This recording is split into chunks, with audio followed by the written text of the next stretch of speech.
اتنا زیادہ اگر ہم جانبداری کا مظاہرہ کرتے ہیں تو پاکستان کی عدالتی نظام تو پہلے بھی میرے خیال سے اب 150 نمبر پہ ہے. یہ پاکستان کی عدلیہ کو سوچنا پڑے گا کہ پاکستان کی عدالتوں میں پاکستان کی عوام کا جو یقین ہے وہ کس طرح برقرار رہے گا. میں ایک سوال پوچھتا ہوں کہ جب ہم 2018 سے 2022 تک اپوزیشن میں تھے اور ہم کوئی بھی پٹیشن لے کر اسی اسلام آباد ہائی کورٹ میں جایا کرتے تو ہمیں جسٹس اطہر من اللہ صاحب جو اس وقت چیف جسٹس تھے اسلام آباد ہائی کورٹ کے ایک بڑا لیکچر دیا کرتے تھے اور وہ ہمیں آرٹیکل 69 کانسٹیٹیوشن کی جو ہے 69 بتایا کرتے تھے. ہمیں سمجھایا کرتے تھے کہ پارلیمنٹ کے پروسیس میں ہم انٹرفیئر نہیں کر سکتے, پارلیمنٹ کی پروسیڈنگز کے پروسیس میں ہم انٹرفیئر نہیں کر سکتے, پارلیمنٹ کی کمیٹی کے پروسیس میں ہم انٹرفیئر نہیں کر سکتے. الیکشن کمیشن کے ممبران کی تعیناتی کا معاملہ تھا, پورا پارلیمنٹ کو بائی پاس کر کے غیر آئینی طور پر صدر پاکستان نے ایک نوٹیفیکیشن نکالا تھا, لیکن اس سارے پروسیس کے بیچ میں کوئی سٹے آرڈر نہیں کہیں پہ نظر آئے گا آپ کو. ہم نے صحت انصاف کارڈ جب عمران خان نے اس کے اوپر تحریک انصاف کا پرچم شائع کر دیا, اس کے اوپر جب ہم نے پٹیشن ڈالی تو اس پٹیشن کے اوپر بھی کوئی سٹے آرڈر نہ آیا. ہم پر خود مقدمات بنائے گئے جو لاہور میں نیب کے تھے, میرے پہ مقدمے تھے, میں اپنی پٹیشن لے کے پیش ہوا اس وقت اسلام آباد ہائی کورٹ میں. انہوں نے کہا جی ہم آپ کو ریلیف نہیں دے سکتے, کوئی پروٹیکٹیو بیل نہیں مل سکتی, چاہے آپ کا معاملہ لاہور میں اب لاہور جائیں. اور میری طرح کے کئی لوگ جو بعد میں گرفتار ہو گئے ان کو کوئی ریلیف نہیں ملا اس وقت عدالت سے. کئی پروڈکشن آرڈرز کے کیسز چلے, ہم پروڈکشن آرڈر شہباز شریف کا مانگنے گئے, ہم پروڈکشن آرڈر خواجہ آصف کا مانگنے گئے, ہم پروڈکشن آرڈر کسی بھی ایسے خواجہ سعد رفیق کا مانگنے گئے, شاہد خاقان عباسی کا, احسن اقبال کا, تو ہمیں اسلام آباد ہائی کورٹ نے کہا کہ یہ پارلیمنٹ کا معاملہ ہے, وہ پارلیمنٹ کے معاملات میں انٹرفیئر نہیں کر سکتے.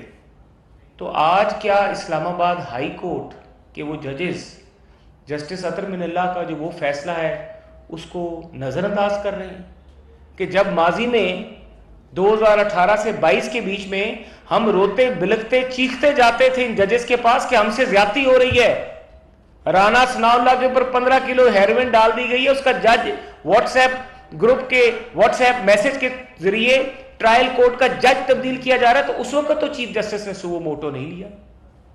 اس وقت تو محترم چیف جسٹس صاحب کو سو موٹو لینا یاد نہ آیا جب یہاں پر کئی غلط اور ناجائز نیب کے کیسز بنائے جا رہے تھے. ہمیں تو صرف آبزرویشنز نصیب ہوئی, ہمارے کیسز میں تو صرف تاثرات دیے گئے کہ نیب زیادتی کر رہی ہے, نیب ظلم کر رہی ہے, اس طرح نہیں ہونا چاہیے, یہ غلط ہے. لیکن کیا اس وقت کوئی سہولت جو آج عمران خان کو عدالتوں سے مل رہی ہے, یہ سہولت اس وقت اپوزیشن رہنماؤں کو تھی میسر؟ کیا اس وقت خواجہ سعد رفیق کا فیصلہ آج بھی نکال کے پڑھ لیں کہ کتنے سال وہ شخص جو ہے وہ جیل میں پڑے رہے, گلتے رہے, مسلم لیگ نون کی قیادت کے کئی رہنما, کوئی پرسان حال نہ بنا.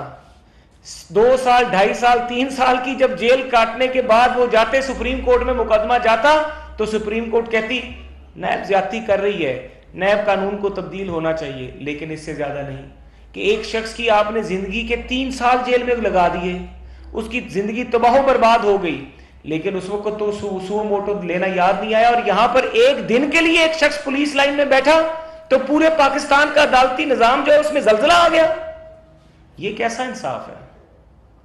اگر انصاف کے تقاضے, اگر میجرمنٹ کا جو سکیل ہے وہ یہی ہوگا تو پھر پاکستان کی جو عدلیہ ہے اس کی رینکنگ میں, انٹرنیشنل رینکنگ میں ہم یقیناً 140ویں یا 150ویں نمبر پہ جائیں گے.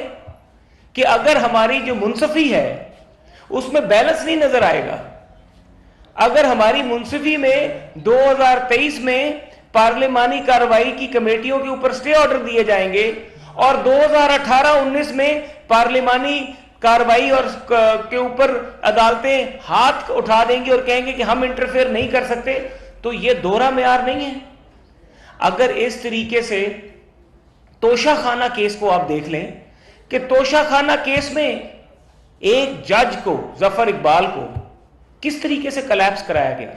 سو موٹو تو چیف جسٹس صاحب کو اس دن ہی لے لینا چاہیے تھا جس دن عمران خان ایک جتھے کے ساتھ جوڈیشل کمپلیکس میں داخل ہوا تھا، جس دن آرڈر شیٹ ہی گم گئی تھی. ایک شخص چوری کرتا ہے، ڈکیتی کرتا ہے، آپ اس کو اتنی پروٹیکشن دینا شروع کر دیتے ہیں کہ اس کو عدالتوں پر حملے کرنے کی اجازت دے دیتے ہیں. لوور جوڈیشری کے ججز کی جب تصویریں تحریک انصاف کے لوگوں نے ٹویٹ کی، لوور جوڈیشری کے ججز کی تصویریں اور ان کے پتے تحریک انصاف کے ممبرز نے جب ٹویٹ کیے، سو موٹو تو اس وقت لے لینا چاہیے تھا، کیونکہ آپ وہ سرپرستی کرتے ہیں لوور جوڈیشری کے ججز کے. زیبا چودھری کا واقعہ ہو، ظفر اقبال کلیپس کر گئے. ایک جج کو، میں خود اس دن جوڈیشل کمپلیکس میں تھا، میں نے اپنی آنکھوں سے حال دیکھا کہ آپ نے ایک پری پلان طریقے سے، ایک شخص حملہ آور ہوتا ہے جوڈیشل کمپلیکس پہ، جج مینٹلی طور پہ کلیپس کر جاتا ہے، اس کے سامنے ہزاروں کا جتھا بندہ لے کے اندر آ جاتا ہے. تو جو سہولت اس کو میسر کی، اس پہ تو سو موٹو نے لیا کہ آپ کو کس طریقے سے پرمیشن ہے کہ آپ پورا جلوس لے کے عدالت میں جائیں. جب آپ نے ایک چوری کی ہے، ایک ڈکیتی کی ہے، توشہ خانہ سے مال بنایا ہے، پیسہ چوری کیا ہے آپ نے اور بشرا بیگم نے، تو پھر اس کے بعد آپ کے پاس یہ اختیار ہے کہ آپ جب بھی آپ پر فرد جرم لگنے لگے، 8 ماہ سے ستمبر میں توشہ خانہ کا فیصلہ آیا، ستمبر، اکتوبر، نومبر، دسمبر، جنوری، فروری، مارچ، 8 ماہ گزر گئے. تقریباً 8 ماہ گزرنے کے بعد ایک شخص پہ فرد جرم تو نہیں لگی. نواز شریف کا تو مقدمہ آپ نے چند دنوں میں فیصلہ کر دیا. کیا نواز شریف کو ضمانت کی سہولت میسر ہوئی؟ اس کی بیٹی کو میسر ہوئی؟ یہاں پر تو ابھی نیب کا مقدمہ کا آغاز نہیں ہوا، القادر ٹرسٹ کا، تو آپ نے اس سے پہلے ہی اس کی ضمانت لے لی ہے. کیا ریمانڈ ہوگا، کیا تحقیق ہوگی، کیا انویسٹیگیشن ہوگی؟ آپ توشہ خانہ کیس میں پروسیڈنگز کو روک دیتے ہیں، پروسیڈنگز کے اوپر سٹے آرڈر کر دیتے ہیں. تو کیا یہ سہولت آپ نے نواز شریف کو میسر کی تھی؟ کیا یہ سہولت شہباز شریف کو میسر تھی؟ کیا یہ سہولت حمزہ شہباز، فریال تارپول، خورشید شاہ اور باقی جتنے بھی ہمارے لوگ تھے، رہنما تھے، ان کو یہ سہولت میسر تھی کہ ان کے خلاف مقدمات میں سٹے آرڈر دے دیے جائیں؟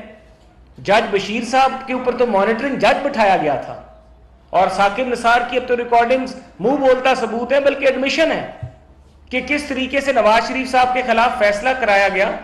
تو کیا اس وقت ضمیر نہیں جاگا؟ اس وقت ایوان میں، عدالتوں کے ایوانوں میں بیٹھے ہوئے ہمارے معزز ججز صاحبان کا، کہ جنہوں نے دیکھا ہو کہ ایک شخص کو ہم بے گناہ سزا دے رہے ہیں، جس کے بعد لندن کی عدالتوں نے اور وہ مساوی جو تھے، انہوں نے اپنی کہا کہ جو نواز شریف کے خلاف کیسز بنائے گئے وہ سب جھوٹ تھے، وہ غلط تھے. تو کیا اس پہ سو موٹو نہیں بنتا؟ آج بھی وہ شخص پاکستان سے باہر بیٹھا ہے، ایک ایسا جرم جس جرم کے جو اس نے کیا ہی نہیں، کیا اس پہ سو موٹو نہیں بنتا؟ تو یہ جو رویہ ہے کہ عدالتوں کو، ٹرائل کورٹس کو کارروائی کرنے سے روک دیا جاتا ہے. اب میرے خیال سے توشہ خانہ میں جو 8 جون یا کیا تاریخ ہے کہ مارچ میں ایک شخص پہ فرد جرم عائد ہوتی ہے، آپ پہلی دفعہ سنا کہ ایک شخص پہ فرد جرم عائد ہوئی ہے، اس کی آپ نے پروسیڈنگ ہی روک دی. اس کی پروسیڈنگ ٹرائل ہونے دیں، اگر اس نے غلط کیا ہوگا تو سامنے آ جائے گا، اگر اس کو سزا ہوگی تو وہ اپیل میں آپ کے پاس دوبارہ آ جائے گا، جو کہ پاکستان کی ایک قانونی جو ہماری رجیم ہے اس کے نیچے ہوتا ہے. لیکن یہاں پہ کیا ہو رہا ہے؟ یہاں پہ یہ ہو رہا ہے کہ نہیں، عمران خان وہ عدالتی لاڈلا ہے، اس کے کیسز کو سٹے دے دیا جائے. اس نے اگر چوری کی ہے، اس نے القادر ٹرسٹ میں غبن کیا ہے، وہاں سے پیسے لیے ہیں، کک بیکس لیے، نہیں، اس کو سٹے دے دیا جائے. القادر کی پروسیڈنگز، توشہ خانہ کی پروسیڈنگز، جہاں جہاں پر عمران خان کے خلاف مقدمات چل رہے ہیں، سوال صرف یہی ہے کہ کیا یہ سہولت نواز شریف کو اور باقی پاکستان کے جتنے بھی لیڈران ہیں، کیا یہ ان کو سہولت میسر تھی پاکستان کی عدلیہ کی طرف سے کہ جب ان کے ساتھ زیادتی، ظلم اور جبر ہوتا تھا، کیا اس وقت عدالتیں سو موٹو لیتی تھی؟ کیا اس وقت عدالتیں یک طرفہ جس طریقے سے آج کارروائی کرتی ہیں، کیا اس وقت اس طریقے سے یک طرفہ کارروائی کی جاتی تھی؟ کیا اس وقت رانا ثناء اللہ کا جب جج چینج ہوا اور اس کو جس طریقے سے پکڑا گیا اور سارا کچھ سامنے بھی آ گیا اور بین الاقوامی لیول پہ پاکستان کی جگ اسائی ہوئی کہ ایک سابقہ وزیر قانون ایک لیڈر آف دا اپوزیشن صاحب کا، ایک بڑا سیاسی جماعت کا پروونشل پریزیڈنٹ پارٹی کا، اس پہ آپ نے 15 کلو ہیروئن ڈال دیا ہے. کیا اس وقت ہمارے جو ججز تھے ان کا ضمیر نہیں جاگا کہ یہ جو ظلم ہو رہا ہے ہمیں اس کا بھی نوٹس لینا چاہیے؟ یہ وہ سوال ہے، یہ وہ سوال ہیں جو اب اٹھ رہے ہیں، یہ وہ سوال ہیں جن کے بارے میں پوری پاکستانی قوم دیکھ رہی ہے. اور جواب اس کا یہ ہے کہ 2014 میں جس طریقے سے ایک شخص کو اور ایک سیاسی جماعت کو پاکستان کے پولیٹیکل اور جمہوری پروسیس کے بیچ میں ایک سیاسی جماعت کو عسکریت انتہا پسند جماعت بنا دیا گیا، تو کیا اب اس طرح کے حکم نامے، اس طرح کی جو پروٹیکشن ہے عدالتی، کیا اس طرح کی پروٹیکشن دوبارہ سے، کیا ہم وہی غلطی تو نہیں کرنے جا رہے ہیں جو کہ 2014 میں ہوئی اور اس کا خمیازہ پاکستانی قوم نے 9 مئی 2023 کو بھگتا؟ تو اب جو یہ عدالتی ایک سہولت کاری اس کو میسر ہو رہی ہے، تو کیا یہ سہولت کاری جو ہے، کیا یہ وہ 2014 والی سہولت کاری تو نہیں؟ اور اس 2014 والی سہولت کاری کا نتیجہ جس طریقے سے 9 مئی 2023 کو پاکستان کے اداروں کو، ہم سب لوگوں کو بھگتنا پڑا، تو کیا اس طرح کے نتائج کل آپ کو بھی نہ بھگتنے پڑ جائیں؟ یہ لمحہ فکریہ ہے اس قوم کے لیے کہ no one is above the law, everyone is answerable to the law.